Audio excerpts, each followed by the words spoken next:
Soy el licenciado Juan Barzola, docente titular de la Cátedra Fundamentos de Enfermería de la Universidad y Salud,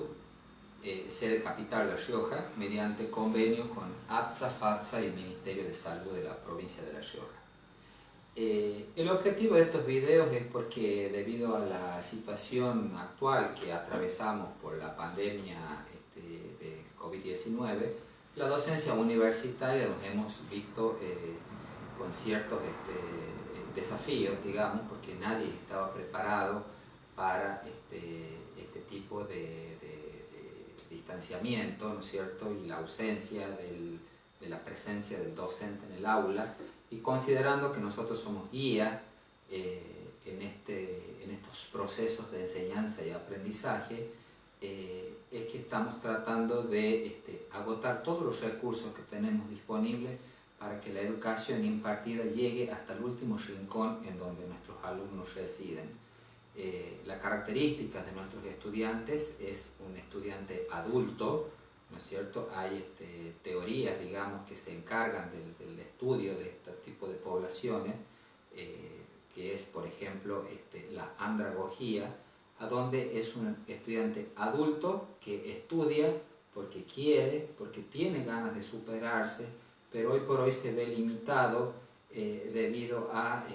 la falta de conectividad, el acceso dificultoso a una red de Wi-Fi, y muchas veces esta educación no llega hacia ellos porque no pueden descargar ciertos programas, y voy a mencionar, por ejemplo, el Zoom, el Google Meet, etcétera, etcétera, en donde nuestros contenidos no llegan a ellos. Entonces, la idea de estos pequeños videos cortos es que de una forma u otra tratemos de que lleguen a su alcance por cualquiera de las redes, ¿no es cierto?, virtuales con las que contamos hoy en la actualidad. Más allá que la cátedra tiene su aula virtual, tiene su plataforma virtual, pero justamente debido a la falta de acceso, ¿no es cierto?, de algunos estudiantes, más que nada los que viven en el interior de nuestra provincia, en zonas bien alejadas, les cuesta acceder a estos materiales. Retomando las clases anteriores, ahora vamos a ver lo que es, y continuando con los signos vitales, con estos signos de vida que nos indican el normal funcionamiento del organismo, vamos a ver hoy lo que es la temperatura corporal. La temperatura corporal es el saldo entre el calor producido por el organismo y el calor perdido. La temperatura corporal está regulada, ¿cierto?, por el cerebro, más precisamente por el hipotálamo, quien va a cumplir una función como de termostato y se va a encargar de regular tanto las ganancias como las pérdidas de temperatura, tratando de mantener ese equilibrio al que se denomina homeostasis. Como dice ahí, el cuerpo humano, ¿no es cierto?, pone en marcha una serie de mecanismos que van a favorecer el equilibrio de la temperatura, y esos mecanismos, ¿no es cierto?, que van a ponerse en marcha son, por ejemplo, la sudoración, la vasodilatación y algunos mecanismos como la radiación, la conducción, la convección y la evaporación. Todo esto en cuanto a la pérdida de calor, digamos, cuando el organismo comienza a generar calor en demasía, van a activarse estos mecanismos para que el cuerpo elimine y se deshaga de ese calor. Lo contrario, cuando el cuerpo pierde calor en exceso y comenzamos a entrar, digamos, en una fase de hipotermia, el cuerpo y el hipotálamo activa otra serie de mecanismos en donde vamos a tener, por ejemplo, temblores. Nosotros sentimos frío, comenzamos a tiritar, a temblar, y eso va a producir movimientos musculares, y esos movimientos musculares van a comenzar a generar calor, acompañados, ¿no es cierto?, de una vasoconstricción para evitar la fuga, digamos, del calor de nuestras estructuras corporales. Todos estos mecanismos los denominamos homeostasis, que es este proceso que va a regular este equilibrio interno, ¿no es cierto?, en este caso de la temperatura corporal. La temperatura corporal la vamos a controlar, ¿no es cierto?, con diversos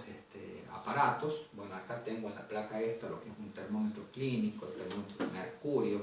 que hoy por hoy ya, debido a la toxicidad del mercurio, ya no se utiliza. En algún centro por ahí puede que todavía estén en uso, pero lo ideal es ya no utilizarlos más. De acorde, ¿no es cierto?, a lo que es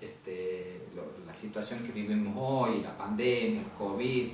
y evitar el contacto estrecho con los pacientes, hoy se utilizan otro tipo de dispositivos para el control de la temperatura corporal, como por ejemplo los termómetros, ¿no es cierto?, infrarrojos, que mediante un disparo infrarrojo va a captar, ¿no es cierto?, la temperatura del paciente. En el caso de utilizar otro tipo de termómetros, sabemos que hay distintos sitios a donde podemos controlar la temperatura, ¿cierto? Tenemos la temperatura bucal, axilar, y en algunos casos que ya está contraindicada, y más que nada en los niños, debido a los derechos del niño hospitalizado, a evitar invadir su intimidad, su pudor, su cuerpo, se solía utilizar lo que es el control de la temperatura rectal. Salvo algún caso excepcional o por alguna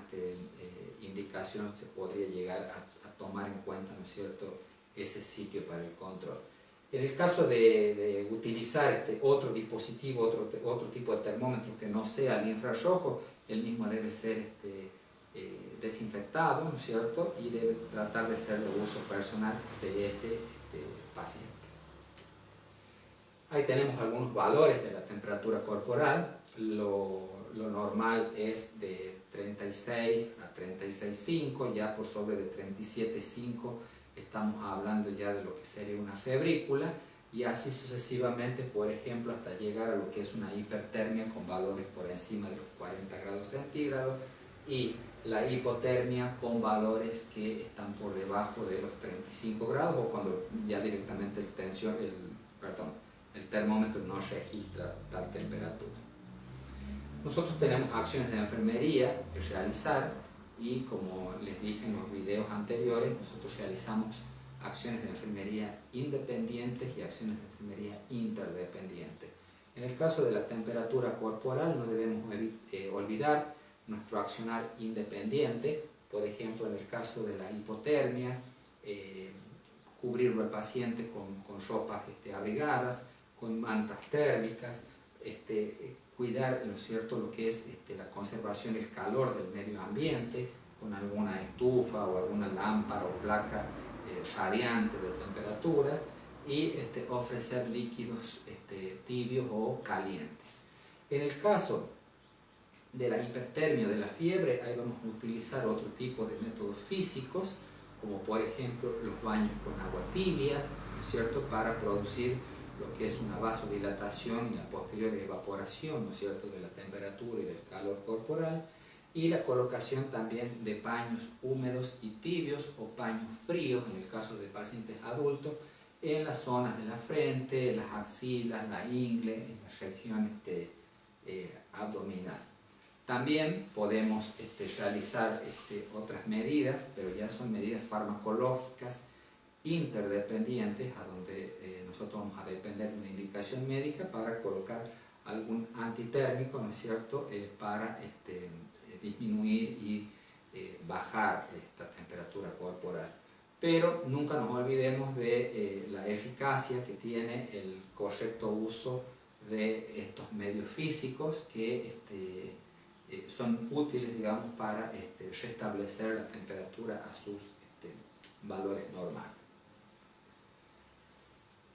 Nosotros como enfermeros también en nuestra hoja de enfermería y en todo signo vital debemos registrar los signos vitales. En este caso también existen gráficas de temperatura a donde nosotros vamos a hacer un seguimiento, ¿no es cierto?, de curvas de temperatura durante el proceso de hospitalización de los pacientes, o en un periodo de 24 horas o lo que dure su internación.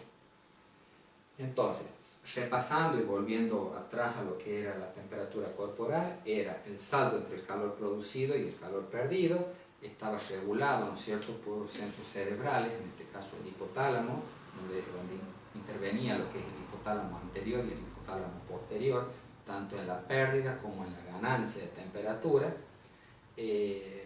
Hay ciertos